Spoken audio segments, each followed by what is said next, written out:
G'day, it's Pete here, and today I wanted to do something a little bit different. I wanted to compare FunBridge with BBO. But before I do, I want to delve into what is FunBridge for some people that won't actually know. So let's have a quick look around. It's another bridge playing software site.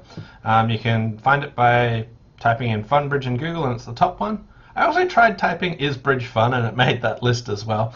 But yeah, you can click there and go and download it. And then when you get into it, something like this where you can play tournaments, you can practice, you can challenge a partner, and you've got practice deals or you've got tournaments, and you can play lots of different tournaments. But let's go see what some gameplay looks like. So I'm going to play against the computer, so they've got Argine, the sort of Gib. So I've got a tournament that I played one board in, but let's jump in and see how it actually goes. So it is what the bidding looks like. You can see the vulnerability by the color here, which is all red, and it also says it here for anyone that's colorblind, which is a major issue in Bridge where lots of people don't know what the vulnerability is. So here it's good that it says it as well. And we've got the bidding nice and prominent here. So just got 10 points. It also tells me what my high card points are. So if you're lazy or you're struggling to count, having one of those days, you can just look there and it'll tell you what it is. So we'll just pass, and here I'll just bid one spade. And you can see the descriptions of the bids right here, or if you want to cursor over something, you can just cursor over it as well. Anyway, my partner bid 2 diamonds, so I could either raise to 3 diamonds or I could bid 2 no trumps. I got lots of club stoppers. I don't think the opponent's leading spades after I've bid them, so we'll try and bid 2 no trumps. Okay, 4 hearts, not what I wanted to see. Should have raised diamonds. Maybe I could have still raised diamonds. Anyway, this is one of the features of FunBridge that I'm not sure if I like it or I don't, but it's just different to what BBO actually does. So here what happened is my robot partner is the declarer, so it's going to get me to swap spots. So what this does is it comes up with a notification that we're about to swap, and then it gives me their hand, and my hand now flips to the top.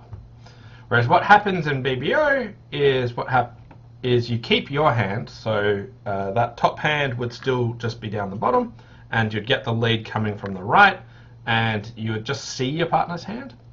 So both have their pros and cons, and I don't think either of them is the perfect method, but what we've got here is when this happens and it swaps, it takes me a little bit of time to sort of reassess what's going on, looking at this new hand, realizing that they've swapped. And then if there's any bidding, I need to review, was it east or west to actually bid, and then in my mind swap them around. Knowing which hand's dummy is really useful because it helps me understand what the opponents might know or might not know. I've messed up lots of contracts in BBO, not remembering which hand's dummy, and trying to get a misplay from the opponents, but not realizing which hand they can actually see.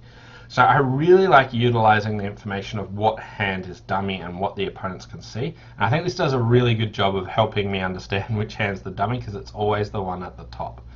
Whereas in BBO I get a bit confused about it, but this method, it takes me a bit of time to just reassess. So they've both got their pros and cons. Yeah. Anyway, here we are in 4 hearts. We have a club loser, a spade loser, and a couple of heart losers, so probably going down. So heart to the ace. 5 diamonds would have been good. I should have bid my diamonds. So they've hopped in and they're going to get their spade trick. And down we go.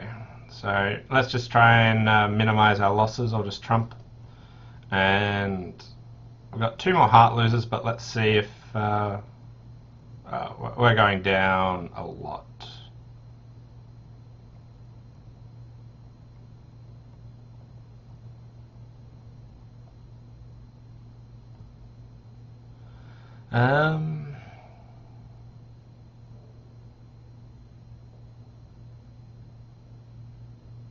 So East has 3 hearts. Let's just play a spade.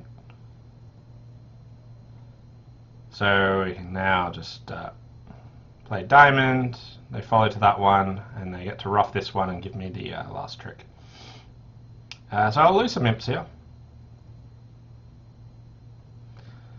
Another thing that it does is if there's lots of tricks left, it'll tend just to claim for you if it's just all well and good. Okay, so they missed 3 no trump. They missed 5 diamonds. Let's have a look at where they got to. So they chose to raise to 3 diamonds. Their partner bid 3 hearts. They then bid 3 no trumps, which has 3 clubs, 4 diamonds, and a heart, which is 1 down. 5 diamonds would probably go down as well because of the really bad heart split. Would need to try and trump 3 spades, which is awkward as well. But anyway, we're behind the computer by 3 imps. So that's how the gameplay works out. I find that the robots here are a fair bit better than Gib at the moment. But the best thing about FunBridge is that you can choose your own system. So what you've got here is you've got a bunch of settings, and you can go to my account.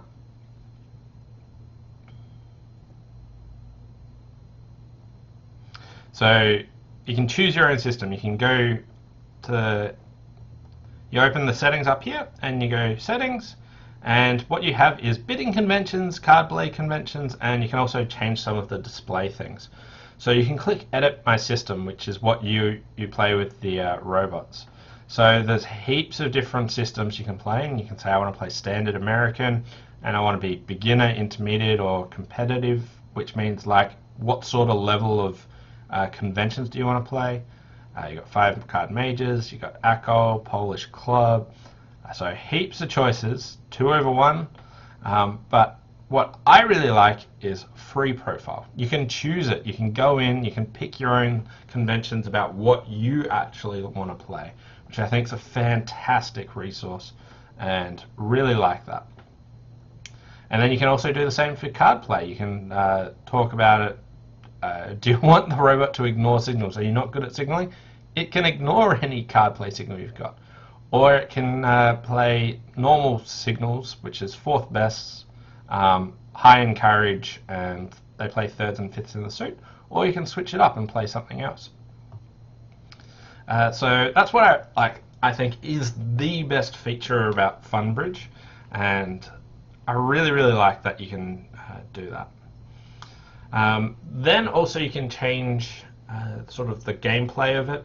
So when I first started, it's got some awkward, like it didn't feel fluid to try and play the game, but then you can just change it. It's trying to make it nice and easy for everyone to understand what's going on at the start, but then you can change that off. And I think the main thing for me is suit pre-selection, which is I click on a card and it would then bring up the suit, and then I could pick the specific card that I want, whereas I just wanted to click the card and like keep going. But a few different changes that you can get. You can even change the voice that it's got, so a couple of different things. You can change what type of card back you want, so lots of different cool options here, so you can mess around and try that out. So next I wanted to talk about a few little things that I think BBO does really well, where FunBridge could make a few small improvements. So let's just have a look at those. So where FunBridge can actually improve, I think, is something like this. There's a little thing, but when they lead and dummy comes down, the way they orientate it is if it's like just on a table and you're looking from the top. But here, when I do it, I have like this natural inclination just to turn my head to like try and see, like just line it up properly. Whereas if we jump into BBO and have a look at how BBO does it, when we get there, so here, when they lead and dummy comes down, they orientate it like this. I find this method a little bit easier to actually understand. So I think this is one thing that BBO does slightly better. Another thing that I slightly like about what BBO does is as you play, it'll build the tricks with, like just down here, it'll show you where like your tricks and how many you've won visually, and also a number here. In FunBridge, when you do it, what it's got is it's got north-south tricks and east-west tricks. So it's got the numbers there, but I would like that just small little visual representation there. But two small little niggly things that I personally would like some improvement there, but still fine to go. So as you can see, it tells you that east-west won one trick, and you can see the last trick over here on the right. So it always sees it, so you don't need to cursor over it. You can just look at what the last trick actually was. But it doesn't build a little card pile for you as if you were actually playing at the table. Another thing worth mentioning is how they make their money, the two different sites. So FunBridge is more of a subscription site that you can play for free. You can play bridge, but you basically get 10 free hands per week. Plus, like, they give you some more hands to play at other times. Or you can just subscribe for around $12, $13 a month, and you have just unlimited play. Whereas BBO has a bunch of tournaments that some of them that you can actually enter for free, and other ones you actually have to pay, just like a small token amount. So differences in how, like, what sort of amount of bridge you can play or what things you can actually enter, but worth noting that. So that was the differences between FunBridge and BBO, but there's one more thing that I wanted to show. I've managed to set up my own tournament. So if you do jump on, you can go in and go to exclusive tournaments. So practice, exclusive tournaments, and then you can click to view all tournaments, and then if you just type in BridgeVid, then my tournament comes up, and this is going to be another weekly free tournament that you can play. So starting soon, go at 8 boards, match points, not a best hand tournament, but we can all compare.